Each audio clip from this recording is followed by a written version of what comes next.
y pues también qué bendición con los niños que nos hicieron recordar que el mes de septiembre es el mes de la Biblia y que debemos de estar meditando en la palabra de Dios constantemente, porque eso es muy, muy especial.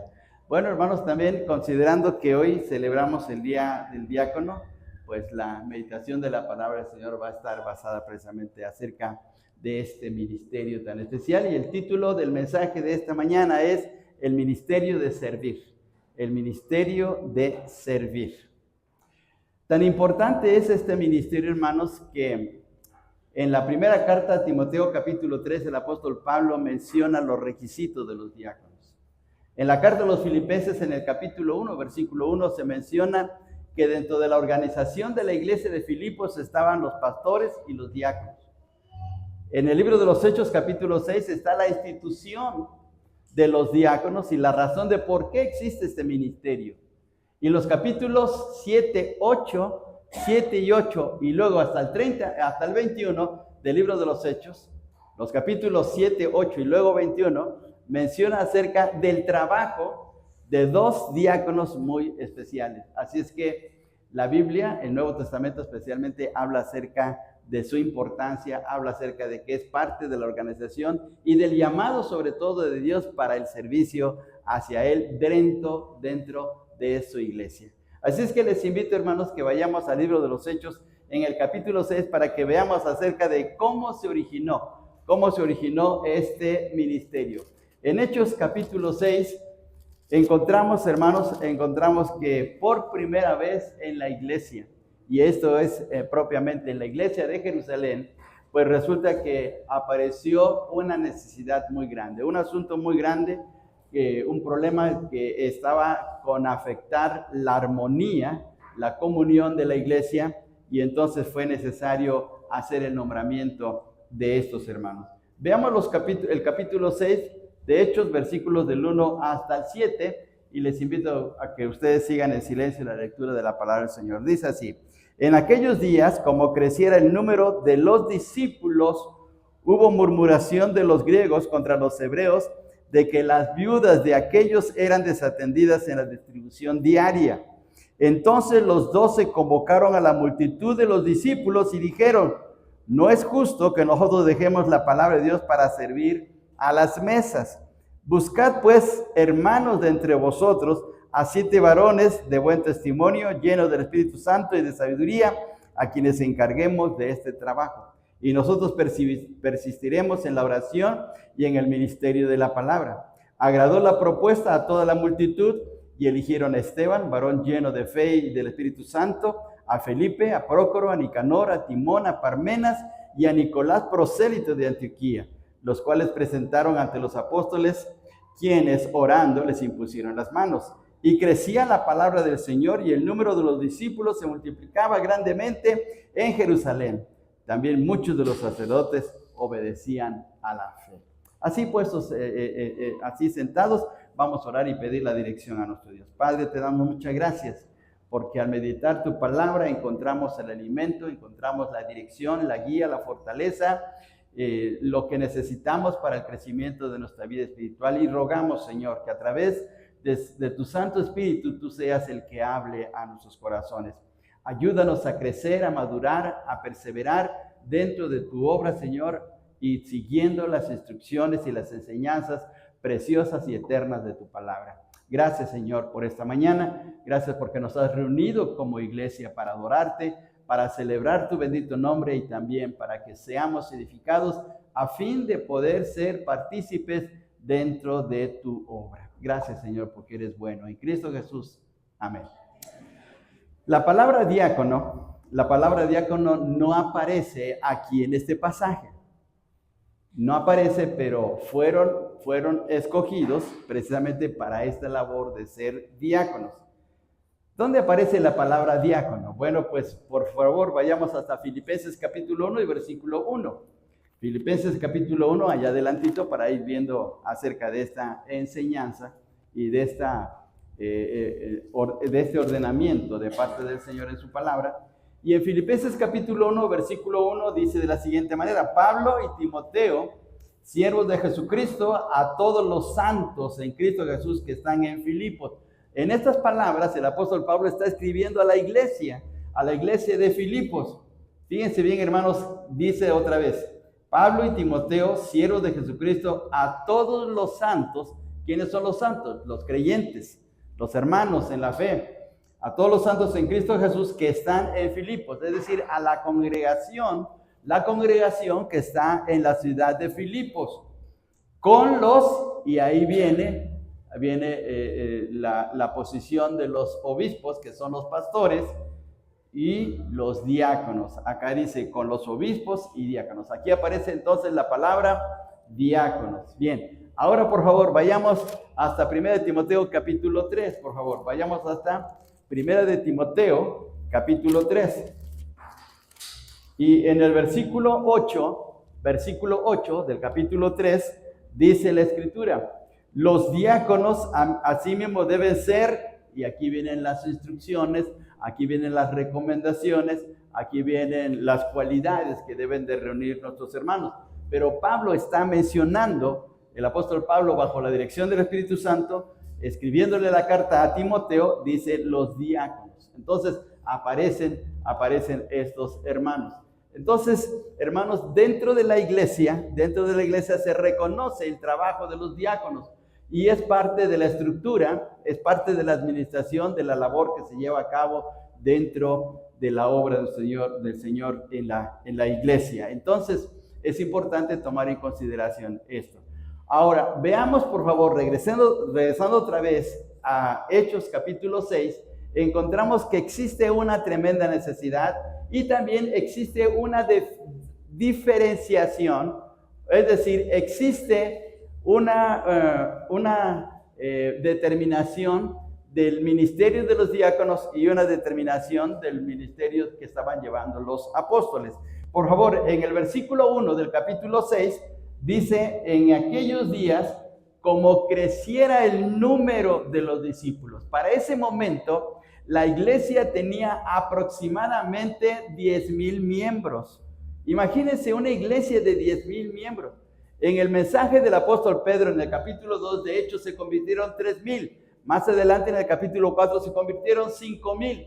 Ya eran 120 los de la iglesia primitiva, entonces eran 8,120, pero la obra estaba creciendo, la predicación estaba creciendo, el evangelio estaba impactando a la gente, de tal manera que la iglesia creció de una manera sorprendente.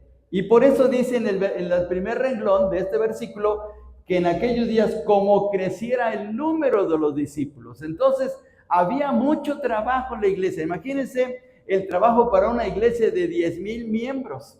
Organizar el discipulado, la enseñanza, el poder administrar los recursos para poder ayudar y sostener a aquellos necesitados, el poder estar llevando a cabo la predicación de la palabra, el poder estar visitando a la gente para poder hacerle madurar en la obra del Señor. Eso implicaba una organización tremenda.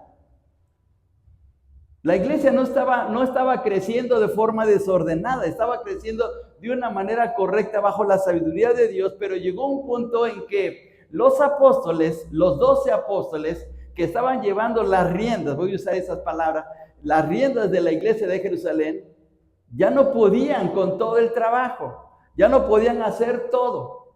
Y es correcto, hermanos, en un momento dado pedir ayuda. Y eso fue lo que ocurrió con los apóstoles, porque fíjense bien cuál fue el problema. Versículo 1. En aquellos días, como creciera el número de los discípulos, hubo murmuración. Esa palabra murmuración es una palabra grave dentro del desarrollo de la comunión cristiana, porque la murmuración viene a ser tan problemática que puede causar una división. Y ha ocurrido así. Las murmuraciones se convierten después en afirmaciones que dañan la integridad, dañan la comunión, dañan el testimonio de una iglesia y tarde o temprano se viene abajo y se divide. Y ese era el peligro tan tremendo porque había una murmuración dentro de la iglesia. Había creyentes que estaban hablando mal de la administración que se estaba llevando dentro de la iglesia de Jerusalén. Y ahora, ¿cuál era el problema en sí? Dice el versículo 1, hubo murmuración de los griegos contra los hebreos de que las viudas de aquellos, es decir, las viudas de los hermanos que eran de nacionalidad griega, empezaron a murmurar contra los hermanos que eran de nacionalidad judía o hebrea. ¿Por qué? Porque sus viudas eran desatendidas. Dentro de la iglesia había ayudas para las viudas.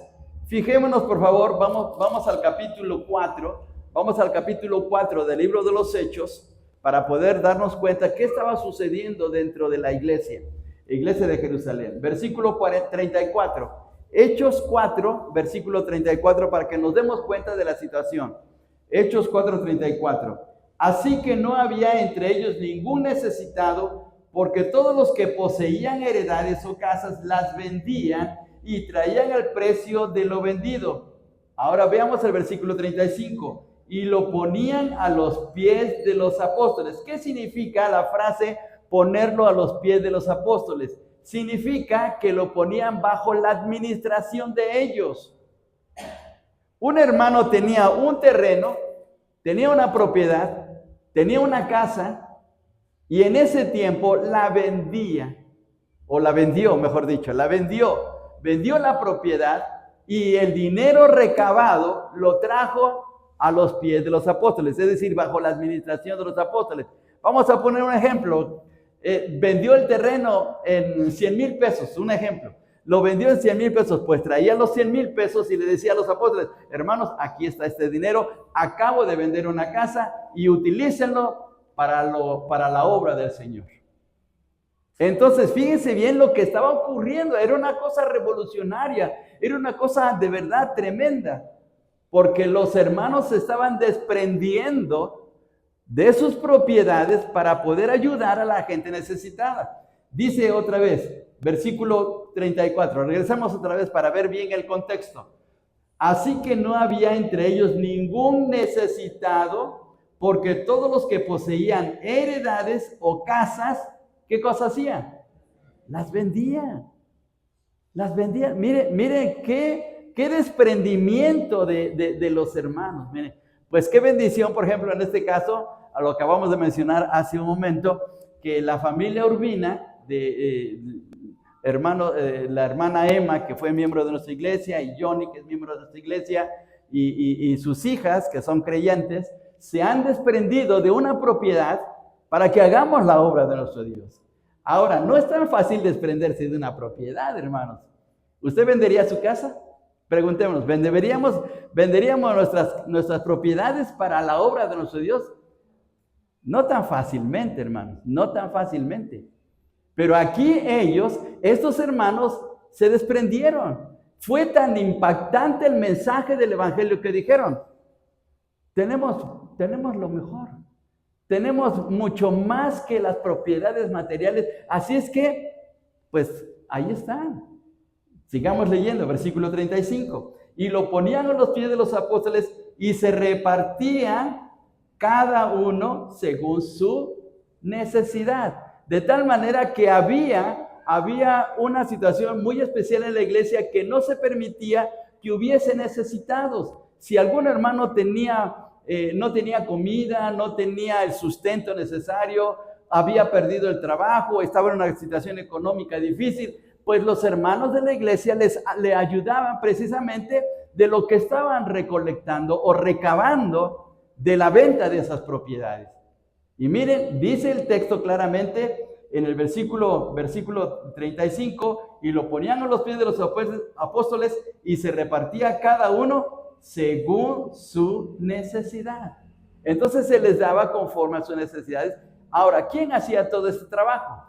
¿Quién hacía el trabajo de estar repartiendo según la necesidad? Los apóstoles. Los apóstoles eran los que se encargaban de ese trabajo.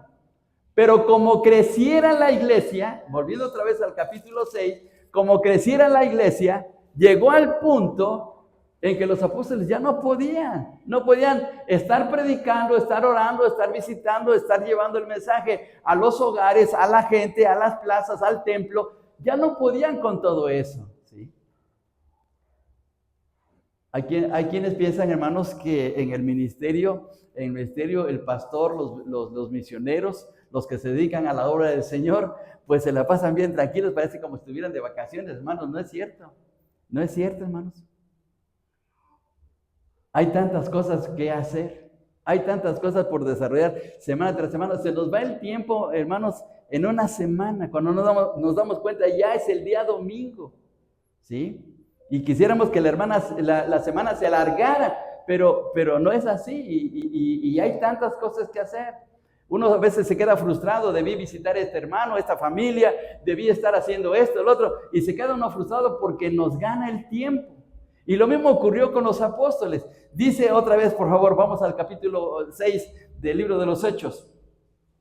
Dice en el versículo 6, hubo murmuración de los griegos contra los hebreos de que las viudas de aquellos eran desatendidas en la distribución diaria. Ahora ya nos damos cuenta que de lo que se juntaba de la venta de las propiedades se repartía, se alimentaban las viudas, pero resulta que a causa del tremendo trabajo que tenían los apóstoles, pues no se daban abasto, de tal manera que a las viudas de los hermanos griegos ya no se les atendía de la manera correcta. Entonces, ¿qué hubo? Hubo murmuración. Empezaron a hablar mal. ¿Y de quién creen que hablaron mal? Pues de los apóstoles, de Pedro, de Juan, de Jacobo, de Santiago. Bueno, de Santiago y Jacobo lo mismo, de Andrés, de Tomás. Empezaron a hablar mal de ellos. ¿De quién se habla mal en una empresa? Pues siempre del líder. ¿De quién se habla mal en la casa? De papá y mamá, porque son los líderes. ¿De quién se habla mal en la iglesia? Del pastor, porque es el líder. Así siempre pasa. Aquí hablaron mal de los apóstoles porque eran los líderes, son los que estaban llevando a cabo la obra. Y dijeron, ¿qué están haciendo ellos? A lo mejor Pedro, Jacobo, Juan, Andrés se están dando sus buenas vacaciones. Como ahora tienen muchos fondos, pues ahora hasta están llevándose la vida muy tranquilamente. No era así, no era así. Tenían mucho trabajo. Entonces, ¿qué hicieron? Mire, aquí viene una respuesta o viene una manera sabia de hacer las cosas. Esto se le llama delegación de responsabilidades. ¿Qué hicieron los apóstoles? Tuvieron que delegar la responsabilidad, es decir, poner a otros a funcionar, ¿sí? Si usted como mamá se hace trizas con el quehacer de la casa teniendo 5 hijos, la culpa es de usted porque tiene que delegar responsabilidades. Usted tiene que decirle a su hijo mayor, te encargas de la cocina, al siguiente hijo te encargas de la sala, al hijo que sigue, al tercero le tiene que decir, te encargas del baño, al cuarto hijo le tiene que decir, te encargas del patio, y al más chiquito te encargas del perro.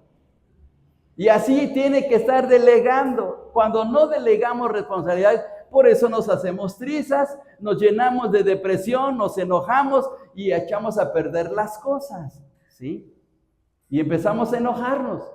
¿Qué hicieron los apóstoles? Pues fueron sabios porque dijeron, nosotros no podemos, hay que hablar con la iglesia para poder elegir hermanos que sí lo hagan. Veamos por favor el versículo 2, capítulo 6, versículo 2 de Hechos. Dice así, entonces los 12, ¿quién eran los 12? Los apóstoles. Entonces los 12 convocaron a la multitud de los discípulos. ¿Quién era la multitud de los discípulos? La iglesia. La iglesia.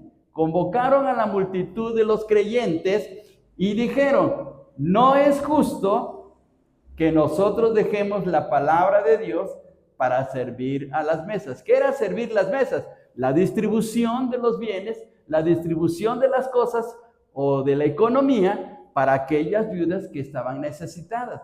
Pero los discípulos dijeron, mejor dicho, los apóstoles dijeron, no es justo que ya tengamos tanto trabajo, tantas cosas que realizar y tengamos que seguir distribuyendo las despensas, los alimentos o la ayuda económica para las viudas.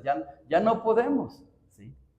Entonces, aquí se tenía que tomar una decisión importante, porque si no ocurría eso, si los apóstoles hubieran dicho, bueno, pues no importa que estén murmurando, vamos a seguir nosotros con nuestro trabajo, se hubiera fracturado la congregación, se hubiera convertido en un serio problema y hubiera ocurrido la primera división dentro de la iglesia y eso hubiera afectado el evangelio porque la gente La gente estaba atenta de lo que estaba ocurriendo en la iglesia. El mensaje del evangelio era tan poderoso, estaba transformando las vidas, que el haber dejado como una posibilidad que la murmuración creciera, iba a poner una situación crítica ante la sociedad, ante la gente. Entonces tuvieron que nombrar a otros hermanos. Veamos versículo 3, por favor. Veamos la decisión. Buscad pues, hermanos, de entre vosotros a 7 varones, y aquí vienen los requisitos: buen testimonio, llenos del Espíritu Santo y de sabiduría. 3 requisitos solamente les pusieron. Ahora, tenían que ser, fíjense bien, hermanos, se mencionan 3 requisitos, pero en realidad hay 5. Hay 5 requisitos. ¿Por qué 5 requisitos? Porque tienen que ser varones. Dicen 7 varones. ¿Sí? ¿Lo dice el texto o no lo dice el texto? Sí. Dice 7 varones. No dice 7 mujeres. O 4 mujeres y 3 hombres. O 4 hombres y 3 mujeres. No existe así. Dice 7 varones. Entonces, primer requisito, tiene que ser varones. Luego, segundo requisito, y este es más importante, deberían ser creyentes. Deberían ser creyentes. Ahí está implícito. Tenían que ser parte de la congregación. Tenían que ser hermanos dentro de la misma iglesia. Y ahí después vienen los otros 3 requisitos que se mencionan aquí. Buen testimonio, llenos del Espíritu Santo y de sabiduría. ¿Por qué de sabiduría? Porque tenían que repartir equitativamente. A veces es tan fácil dejarse llevar por las emociones o por la amistad o por la relación que tenemos con alguien, y de momento uno puede decir, bueno, échale un poquito más de esto, échale un poquito más del otro. ¿Y qué crea eso? Crea una situación después conflictiva, porque entonces la repartición no es pareja. Por ejemplo, mire, usted como mamá o usted como papá en la mesa con sus 5 hijos, volviendo otra vez a los 5 hijos, usted con los 5 hijos les tiene que repartir equitativamente. Si al más grande, por ser el mayor, usted le da 2 piernas de pollo y al más chiquito le da la mitad de una pierna de pollo, entonces el chiquito se va a poner agresivo y va a decir, ¿por qué me dan menos? Entonces era necesario que las cosas se hicieran equitativamente. Si usted va a hacer algo a favor de uno de sus hijos, hágaselo también al otro, porque si no va a crear un problema. Recordemos que en la Biblia ha habido problemas de hogar serios, como en el caso de Isaac y de Rebeca, que tenían problemas con Esaú y con Jacob, porque hacían preferencias. Entonces se debe ser equitativo, y por eso se requiere que los diáconos deben ser sabios y llenos del Espíritu Santo. ¿Por qué? Porque el control del Espíritu de Dios en sus vidas les iba a dirigir correctamente. Entonces ahí están los requisitos. ¿Y se eligieron o no se eligieron? ¿Se tomaron en consideración o no? Pues vamos a ver el siguiente texto, versículo 4. ¿Qué hizo la iglesia? Dice, vamos a leer versículo 4. Y nosotros persistiremos en la oración y en el ministerio de la palabra. Versículo 5. Agradó la propuesta a toda la multitud y eligieron. Hasta ahí nada más. Agradó la propuesta a toda la congregación y entonces eligieron. Aquí vemos 2 ministerios. El ministerio de los diáconos y el ministerio de los que predican la palabra. Veamos el versículo 4. Dice de la siguiente manera: nosotros persistiremos en la oración y en el ministerio de la palabra.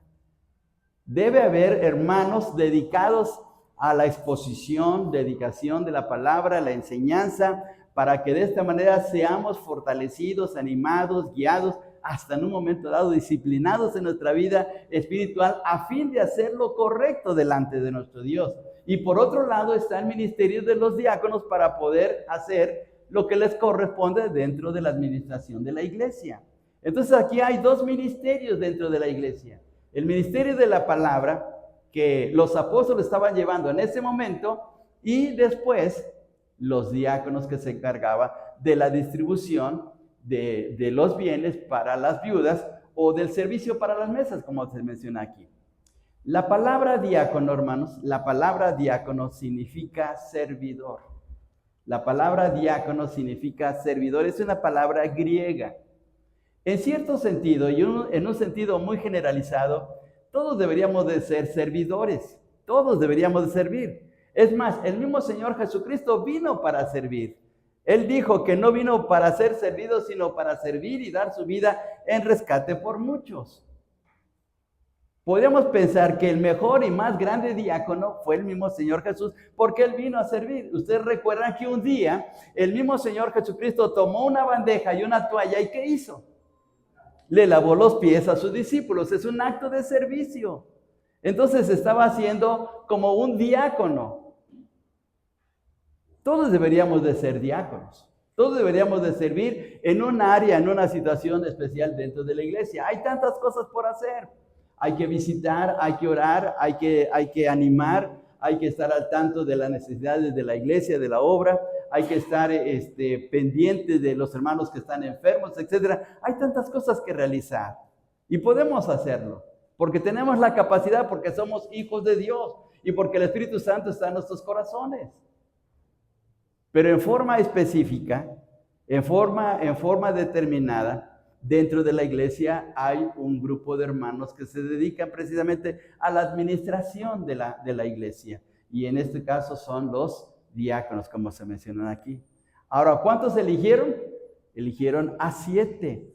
Fíjense bien, hermanos, eran aproximadamente cerca de 10,000 miembros y solamente eligieron a 7. ¿A cuántos miembros le correspondía a cada diácono?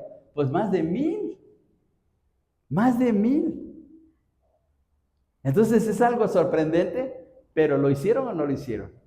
Pues sí lo hicieron bien. Veamos, por favor, vamos a ver. Versículo 5, agradó la propuesta a toda la multitud y eligieron a Esteban, varón lleno de fe y del Espíritu Santo, a Felipe, a Prócoro, a Nicanor, a Timón, a Parmenas y a Nicolás, prosélito de Antioquía, a los cuales presentaron ante los apóstoles, quienes orando les impusieron las manos. ¿Qué significa imponer las manos? Imponer las manos no significa que se le transmite un poder. No a la hora de colocarle las manos sobre su cabeza significa que lo que tiene Pedro, lo que tiene Tomás, lo que tiene Juan se lo transmite a uno de los diáconos. No. La imposición en el Nuevo Testamento significa el reconocimiento del llamado de Dios para un servicio especial. Hay 3 ministerios dentro del Nuevo Testamento en donde se aplica la imposición de manos. Número 1, para los pastores. Número 2, para los misioneros. Número 3, para los diáconos, nada más. No se le impone a cualquiera las manos. En el Nuevo Testamento solamente se imponen las manos a los que Dios elige para ser pastores, para ser misioneros o para ser diáconos, nada más. No hay más. Entonces, esto es algo muy especial, fíjense bien. Entonces, ¿qué estaban haciendo los apóstoles al colocarle las manos a estos 7 diáconos, reconociendo que ese ministerio no era ni siquiera solamente porque ellos habían sugerido eso, sino que era un llamado de Dios para el servicio y para que la obra de Dios creciera? A fin de cuentas, la iglesia le pertenece al Señor. La iglesia es de Cristo. Él la instituyó y por lo tanto ese ministerio de los diáconos venía directamente por la intervención del Espíritu de Dios para que la obra de Cristo creciera. Entonces por eso se les reconoció. Ahora veamos lo que ocurrió. Vamos a ver. ¿Valió la pena que se eligieran a estos 7 diáconos? Versículo 7. Y crecía la palabra del Señor y el número de los discípulos se multiplicaba grandemente en Jerusalén, y también muchos de los sacerdotes obedecían a la fe. Entonces, ¿trajo bendición o no trajo bendición? Claro que sí. Ahí está el ejemplo. Entonces la iglesia marchó correctamente. ¿Y qué pasó con la murmuración? Se acabó. ¿Sí? Porque al delegarle la responsabilidad a los diáconos, los apóstoles se dedicaron a la predicación, se dedicaron a la oración, se dedicaron a la enseñanza de la palabra, mientras que los 7 diáconos estaban atendiendo la distribución de las viudas, de tal manera que todo marchó correctamente. hubo tranquilidad, hubo armonía, hubo bendición y hubo crecimiento también. Entonces, cuando hacemos las cosas correctamente bajo la dirección del Señor, Dios bendice a la iglesia. Entonces, hermanos, tomemos en consideración esta enseñanza tan especial porque debemos de tener diáconos. Es importante porque es parte de la enseñanza que tenemos en el Nuevo Testamento. Ahora, veamos. Los capítulos 7 y 8 nos dan testimonio de la vida espiritual de 2 diáconos, no de los 7, sino de 2. Veamos, hermanos, qué tan impactante era la vida de estos diáconos, porque eran buenos cristianos, eran excelentes cristianos. Y dice, por favor, veamos en el versículo 8 del capítulo 6. Versículo 8 del capítulo 6. Y Esteban, lleno de gracia y de poder, hacía grandes prodigios y señales entre el pueblo. Era solamente dedicado al servicio de distribuir las mesas o las despensas para las viudas, Esteban.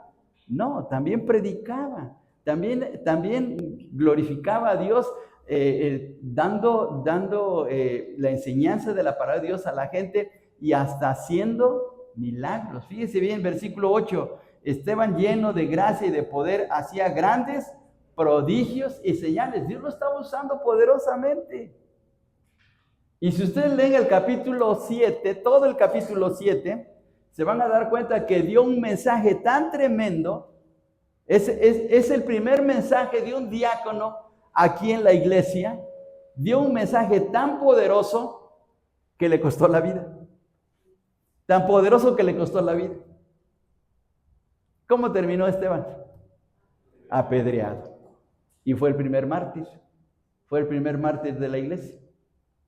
El primer mártir de la iglesia no fue un apóstol, sino fue un diácono. Fíjense bien qué cosa tan tremenda. Veamos la parte final del capítulo 7. Dice versículo 57. Entonces ellos, dando grandes voces, se taparon los oídos y arremetieron a una contra él, es decir, contra Esteban, y echándole fuera de la ciudad, le apedrearon, y los testigos pusieron sus ropas a los pies de un joven que se llamaba, ¿cómo se llamaba ese joven? Saulo. ¿Quién era testigo y quién estaba probando la muerte de Esteban? Saulo de Tarso. Saulo de Tarso. Fíjense qué tremendo. Entonces le costó la vida a Esteban. Ahora, vamos al capítulo 8 rápidamente. Capítulo 8. Vamos al versículo 4, por favor. Versículo 4 del capítulo 8. Pero los que fueron esparcidos iban por todas partes anunciando el evangelio. Entonces Felipe, ¿quién era Felipe, hermanos? Era un diácono. Felipe, descendiendo a la ciudad de Samaria, les predicaba a Cristo. El hecho de servir a las mesas, ¿les exentaba de predicar a Cristo? No, eran cristianos. Y ser cristiano es darnos a conocer en cualquier parte del mundo, no importa dónde estemos, no importa que estemos en los lugares más feos del mundo, tenemos que dar testimonio del Señor. Y así ocurría con Felipe. Él fue a Samaria a predicar, era un diácono. Ahora, si leemos todo el capítulo 8, vamos a dar cuenta que en Samaria hubo un avivamiento espiritual y se convirtieron muchos samaritanos. Felipe fue un instrumento útil en las manos del Señor para que los samaritanos creyeran en Cristo. Ahora, ¿qué relación había entre judíos y samaritanos? No había relación. Más bien se odiaban, estaban en contra uno con otro, pero a través del evangelio se unieron. Y miren qué cosa tan especial. Y luego, más adelante, usted puede leer la historia de Felipe con un funcionario etíope, un funcionario muy alto, era el funcionario de una reina de Etiopía. Y Dios utiliza a Felipe para compartir el evangelio y ese funcionario se convierte a Cristo. Era un diácono. Entonces, hermanos, qué bendición de que dentro de la iglesia o las iglesias existan hermanos diáconos con esas características de ser de buen testimonio, llenos del Espíritu Santo, de sabiduría, para hacer la obra del Señor, porque entonces la iglesia crece. Entonces, ¿es bueno que tengamos diáconos? Claro que sí. Hay una buena enseñanza aquí. Entonces, debemos de tomar en consideración eso. Y para terminar, vayamos hasta otra vez. Filipenses capítulo 1. Filipenses capítulo 1. Y dice el apóstol Pablo, veamos esto, veamos esta situación. Filipenses capítulo 1.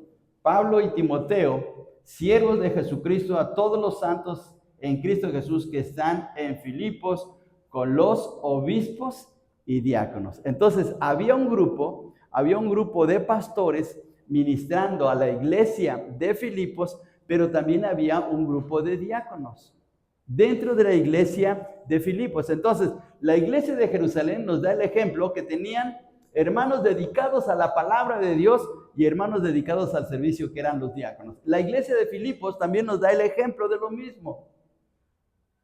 Y eso quiere decir que también nosotros debemos tener la misma situación. Ahora, los diáconos, como vimos en el caso de Felipe y de Esteban, predicaban el evangelio. No solamente estaban dedicados a las actividades, vamos a poner así, materiales de la iglesia. También estaban en los asuntos espirituales, predicando la palabra de Dios. Ahora vamos a la inversa. Los pastores nada más se deben dedicar a la palabra. Los pastores no deben de meter la mano a un bulto de cemento y hacer una mezcla para poder hacer un castillo. No, puede hacerlo. Lo puede hacer también. O sea, es cuestión de relacionarse y hacer bien las cosas para la gloria de Dios, ¿sí? No nos quemamos la mano si estamos colocando un ladrillo, limpiando unas ventanas, los pastores. No, al contrario, es una bendición. Yo recuerdo que mi anterior pastor, de donde vengo de la iglesia, hermanos, los días miércoles, que era el culto del estudio bíblico, cuando yo llegaba a la iglesia, porque yo era el pianista, ahí en esa iglesia, yo llegaba, el pastor estaba limpiando las bancas. Y después le tocaba dar la predicación y daba muy buena enseñanza. O sea, no se quema uno las manos al estar haciendo un servicio así. Al contrario, es de bendición y hasta de ejemplo. Porque yo decía, ¿el pastor está limpiando las bancas? Sí, pues sí, así debe de ser. Y todos debemos de participar en eso, ¿sí? Les voy a decir algo que tal vez no les va a gustar mucho. Pero hermano Grady Johnson, que es uno de nuestros misioneros en la Huasteca, nos dice, en tu servicio a Dios, ¿cuánto estarías dispuesto a meter la mano en una taza de baño? Fíjense bien, lo que dice el hermano Grady Johnson. Él ha venido aquí a la iglesia. Dice, en tu servicio a Dios, ¿cuánto estarías dispuesto a meter la mano en una taza de baño? Algunos dirían, no, yo cómo, no, ¿cómo? Pues por eso tenemos tal comisión y eso. Hermanos, si Jesús tomó la toalla y tomó la bandeja para lavar los apestosos pies de los discípulos, ¿qué no debemos hacer nosotros? Si ahí está el mayor ejemplo de servicio de Dios. No nos levantemos el cuello pensando que somos más importantes que otros. Debemos ser siempre los más humildes y serviciales para la gloria de Dios. Y ahí está el diaconado. Y lo está en un sentido activo, real, vivo.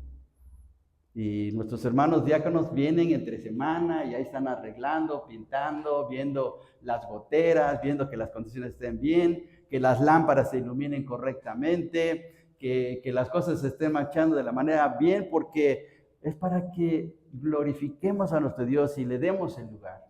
Así es que por eso es que en nuestra iglesia un día como hoy, pues reconocemos en el amor del Señor su trabajo. No es darle la gloria al hombre, no confundamos. Es la gloria para Dios, pero sí el reconocimiento para ellos, porque eso es lo correcto. Debemos de hacerlo, debemos de reconocerlo. El apóstol Pedro reconoció el trabajo del apóstol Pablo y se menciona en la segunda carta a los Corintios, segunda de Pedro, capítulo 3. lo reconoce. Así es que debemos de reconocer a nuestros hermanos y debemos de respetarlos, ¿sí? Los hermanos diáconos son nuestros hermanos en la fe que dedican su tiempo, dedican sus talentos, dedican incluso sus bienes para poder hacer que la obra de nuestro Dios siga adelante. Así es que vamos a considerarlos, ¿sí? Hay hermanos que dicen, no, yo no quiero nada con los diáconos, yo voy con el pastor, pero no voy con los diáconos. No hagamos esa diferencia, no hagamos eso. Son nuestros hermanos y debemos de respetarlos, darles su lugar. Y si en un momento dado un hermano diácono nos llama la atención, hay que aceptar la llamada de atención, hay que aceptar el comentario, hay que aceptar el consejo, porque no lo están haciendo para mal, lo están haciendo para que crezcamos espiritualmente. Y dice por ahí la gente que es de sabios reconocer, ¿qué cosa? Nuestros errores, hay que reconocerlos, es de sabios. Entonces, si nuestros hermanos diáconos nos dan un consejo, nos hablan de alguna manera para que nuestra vida vaya bien, hay que tomarlo en consideración, porque son parte nuestra, ¿sí? Y si usted no está de acuerdo con algún hermano diácono, el Señor lo va a poner en su misma habitación en el cielo por toda la eternidad. Así es que es mejor soportarnos, es mejor estar juntos, es mejor hacer bien las cosas ya desde aquí, ¿sí? Para que cuando lleguemos al cielo, Señor, ponme aquí y el hermano diácono hasta allá. No, ¿verdad? No de esa manera, pero Dios sabe qué va a hacer. Así es que animémonos en nuestra vida a hacer bien las cosas y especialmente pues en este día darle el lugar a nuestro Dios y darle gracias porque pone siempre hermanos dispuestos para su servicio. Vamos a ponernos de pie, hermanos, y vamos a orar para darle gracias a nuestro Dios por su palabra. Señor, te damos muchas gracias por esta mañana, te damos muchas gracias porque eres bueno y maravilloso con nosotros. Gracias, Señor, porque en tu plan precioso y en tu providencia para nuestras vidas como iglesia, nos has dado hermanos muy especiales, como nuestro hermano Turberto, hermano Mario, nuestro hermano Aldo, junto con sus esposas, que nos apoyan, nos animan, que están al tanto de nuestras necesidades, que el Señor a veces tienen que dejar sus trabajos, sus tiempos para poder venir a hacer tu obra, y bendíceles, sosténles, anímales, ayúdales, Padre, y que sus vidas puedan ser también instrumentos útiles de bendición para otros que necesitan de ti. Gracias por este momento, gracias, Padre, por la manera en que tu palabra nos enseña y ayúdanos a aceptar lo que tu palabra nos dice. Gracias por este momento, Señor, en Cristo Jesús.